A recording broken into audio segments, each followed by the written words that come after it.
Regular falsi method और false position मेथडवरती example पाहूयात आपण. एक्झाम्पल आहे obtain the approximate root of x³ - 4x + 1 = 0 by regular falsi method. Correct up to 4 places of decimal. Solution पहिल्यांदा जे दिलेलं आहे ते घेऊयात. Given f(x) = x³ - 4x + 1. Therefore firstly we find route.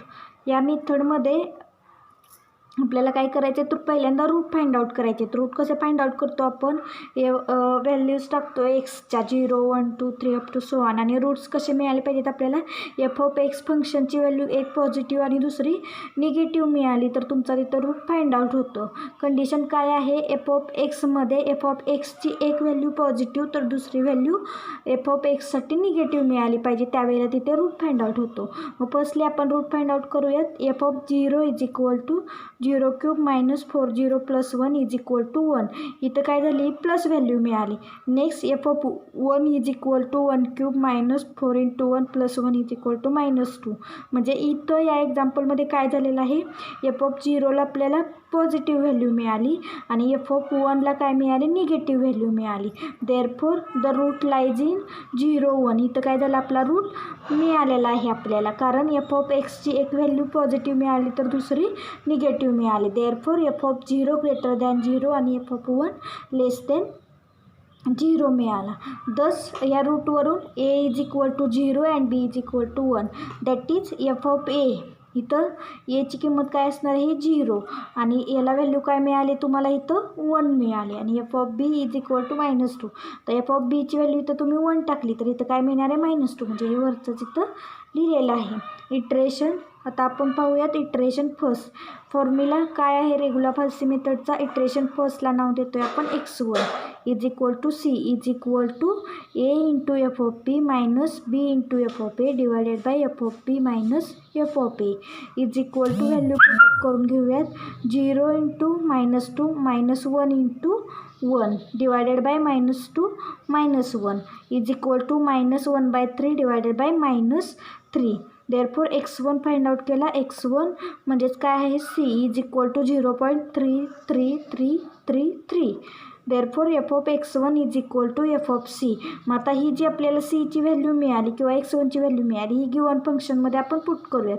आता गिवन फंक्शन इथं तुमचं काय आहे, x³ - 4x + 1 आहे. या फंक्शनमध्ये आपण ही जी व्हॅल्यू मिळाली x1 ची ती इथं पुटअप करून घेऊयात.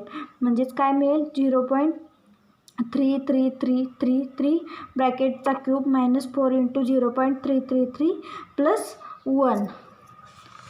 आणि हे सॉल्व केल्यानंतर इथं काय मिळेल तुम्हाला, f(x1) = f(c) = काय व्हॅल्यू मिळाली, -0.296284 <<0 ही व्हॅल्यू मिळाली. आता देअरफॉर म्हणजेच काय मिळाली, f(x1) = f(c) हा काय मिळाला, <<0 मिळाला. दस f(x1) and f(b) have same sine. इथं f(x1) आपल्याला काय मिळालं आहे, मायनस मिळालं आहे. आणि इथं जो आपण f(b) घेतलेला होता इथं गिवन फंक्शनमध्ये, इथं पण काय हा f(b) आपला काय आहे, मायनस आहे. आणि आत्ताची जी व्हॅल्यू आपण काढली f(x1) हा पण काय मिळाला आपल्याला, इथं मायनस मिळाला. आपण काय मिळालं, इथं मायनस मिळाला. म्हणून इथं काय म्हटलं, thus f(x1) and f(b) have same sign. Therefore मग काय करणार आपण, f(b)चं आणि f(x1)चं साईन सेम मिळालं म्हणून आपण रिप्लेस कोण करणार, b. ज्याचं सेम साईन मिळतं तो आपण रिप्लेस करतो या मेथडमध्ये. b रिप्लेस बाय x1 म्हणजेच b रिप्लेस कशाने करतो, x1 म्हणजेच काय आहे, c आहे. देअरफॉर रूट लाईज इन काय होईल, 0, 0.33333. कारण इथं अगोदरचा आपला रूट काय होता, 0 1 होता. मग इथं 1च्या ऐवजी म्हणजे b रिप्लेस केला, 1च्या ऐवजी काय मिळाली तर ही व्हॅल्यू मिळाली. याच्यावरून नेक्स्ट इटरेशन फाइंड आउट करूयात. इटरेशन 2. आता ह्या इंटरवलवरून काय मिळेल तुम्हाला, a = 0 आणि b = काय मिळेल, 0.33333 3 मिळालं. याच्यावरून एफ ऑफ एसाठी तुम्हाला माहिती आहे एफ ऑफ ए इथं काय आहे पॉझिटिव्ह आहे, म्हणजे 0साठी पॉझिटिव्ह व्हॅल्यू मिळालेली आहे आणि एफ ऑफ बीसाठी काय मिळालेली आहे निगेटिव्ह व्हॅल्यू मिळालेली आहे. आणि ह्या व्हॅल्यूज आपण फाइंड आउट केल्या आहेत. एफ ऑफ एची व्हॅल्यू किती आहे 1 आहे. सुरुवातीला आपण फाइंड आउट केलेली आहे एफ ऑफ 0 = 1 तीच इथं लिहिलेली आहे. त्याच्यानंतर एफ ऑफ बी = मग आता ही एफ ऑफ बीची व्हॅल्यू किती लिहिली, बीची व्हॅल्यू काय 0.33ला जी काढलेली होती ती इथं काय काढलेली होती आपण -29 -0.296284 त्याची व्हॅल्यूज आपण काय केली इथं लिहिली परत. देअरफॉर आता याच्यावरून आपण दुसरा x2 फाइंड आउट करूयात. Say x2 = c = a F of B minus B F of A divided by F of B minus F of A. इथं व्हॅल्यू पुटअप करून घेऊयात.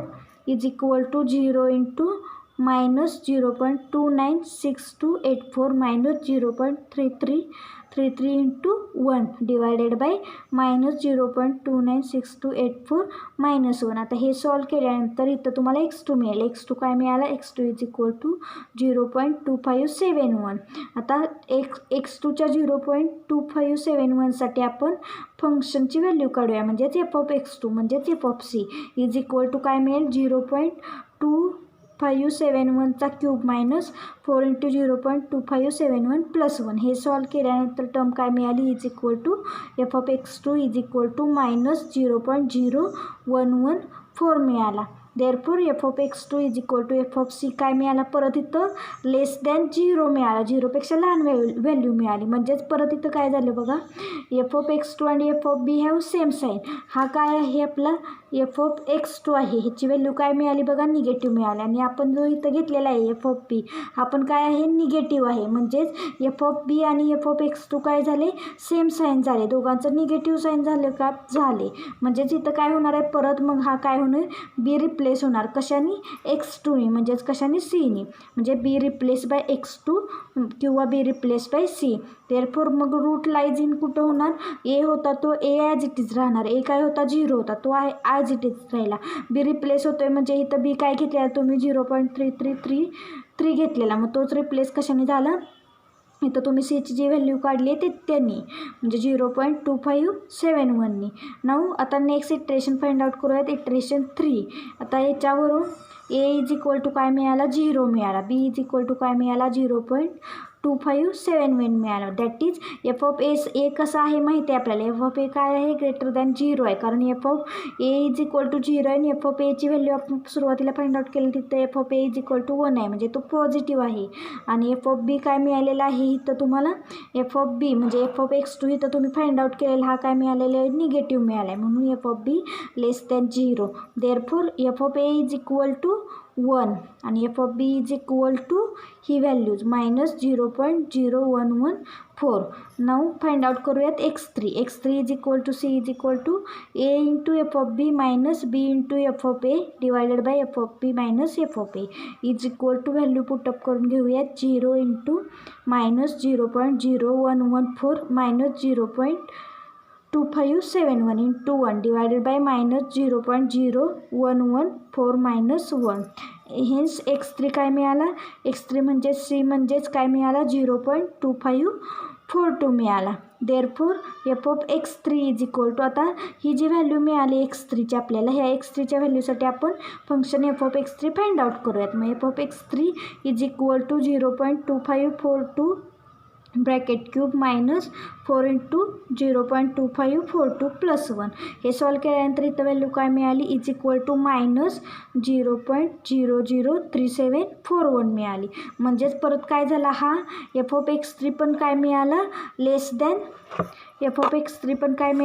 दॅन 0 मिळाला. तस एफ ऑफ x3 आणि एफ ऑफ बी परत आता इथं काय झालं हा एफ ऑफ x3 आहे, हा एफ ऑफ x3 आणि हा आपला एफ ऑफ बी परत काय मिळालं हे दोन्ही सेम आहेत, काय आहेत निगेटिव्ह आहेत, म्हणून काय रिप्लेस होणार आहे B replace by x3. Therefore root lies in मग रूट कुठं लाईज होतील 0 ॲज इट इजच राहील.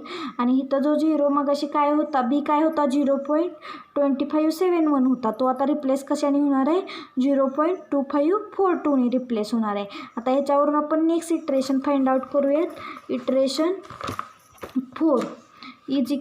इटरेशन 4 आता अगोदरच्या रूटवरून a = 0 b = 0.2542 that is F of B इथं काय आहे लेस दॅन 0 आहे आणि F of B greater than 0 आहे that is F of A is equal to 1 आणि F of B is equal to -0.00037 ही अगोदर व्हॅल्यू फाइंड आउट केलेल्या आहेत त्याच इथं व्हॅल्यू परत घेतल्या जातात.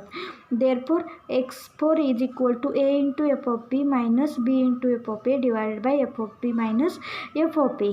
व्हॅल्यू पुटअप करून घेऊयात. Is equal to 0 into -0.00037 minus 0.2542 into 1 divided by -0.00037 minus 1. Hence x4 मिळाला. x4 इज इक्वल टू 0.2541 मिळाला. म्हणजे याच्यासाठी आपण गिवन फंक्शन फाइंड आउट करूयात. Therefore F of x4 is equal to 0.2541चा cube minus 4 into 0.2541 plus 1 is equal to 0.000064. Therefore इथं काय मिळालं F of x4 greater than 0 मिळाला. अगोदरच्या टर्ममध्ये आपल्याला काय मिळत होतं लेस दॅन 0 मिळत होता आणि हे आपल्याला फाइंड आउट कुठे करायचं आहे 4th डेसिमल पॉईंटपर्यंत फाइंड आउट करायचं आहे. हेअर काय मिळालं x3 and x4 differ in 4th digit of decimal. आता x4 तुमचा काय मिळालेला आहे बघा. हा x4 आहे तुमचा किती 0.2541 आणि x3 तुम्हाला इथं काय मिळालेलं आहे इथं हा x3 काय मिळालेला आहे 0.2541 मिळालं आहे आणि इथं x4 काय मिळालेलं आहे 0.2541 मिळालेलं आहे. म्हणजे डिफर कशामध्ये आहे यांच्यामध्ये डिफरन्स 4थ्या डेसिमल प्लेसला वेगळा इंटेजर्स मिळतो म्हणून इथं काय झालं here x3 and x4 differ in 4th digit of decimal. Therefore the root lies up to 3 places of decimal that is मग रूट लाईज कुठे होतील 0, म्हणजे जो डिफरंट येतो डेसिमल तिथून आपण कॅन्सल करतो आणि अगोदरचे जे सेम असतात डिजिट ते आपण कन्सिडर करतो. म्हणजेच इथं काय मिळालं therefore root lies in 0, 0.254 hence the solution.